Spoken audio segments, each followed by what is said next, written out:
Give me a cold beer and a plate of wings and I couldn't be happier. So today, we're skipping the hot oil and taking our wing game up a notch by slow smoking them on the Big Green Egg. Now, there aren't too many Big Green Egg recipes out there that demonstrate how to smoke chicken wings and not just grill them. So today, we're going to show you how to do just that. First, rinse the chicken wings under cold running water and blot them dry with paper towels. In order to get a nice crispy skin, you'll want your wings to be as dry as possible before putting them on the Big Green Egg. Now apply a generous amount of your favorite rub. Today we're using a combination of Big Green Egg sweet and smoky rub along with the ancho chili and coffee seasoning. After that, let the wings dry out a bit and absorb the flavor. As we wait, let's head outside and get the egg ready for smoking.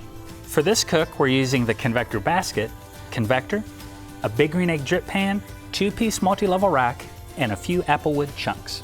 Get your charcoal lit and shoot for a temperature of 275 degrees. Once you're there, add a few of your applewood chunks to the charcoal before placing the convector and drip pan back into the egg. Next, add your wings, close the dome, and set a timer for about 90 minutes. Normally, you take chicken to an internal temperature of 165, but since we're smoking these wings, we'll take it way past that. And that's fine, because the insulating ceramics of the Big Green Egg keeps moisture locked inside and prevents the wings from drying out. When you're 5 or 10 minutes away from being finished, drizzle each wing with a little bit of honey. Finally, pull your wings off the egg and let them cool for about 10 minutes. Got questions or need some help? Hey, don't feel like you gotta wing it. Come on down and talk to the experts. We're just off South Campbell on Tracker Road. Outdoor home, where outdoor living is always in.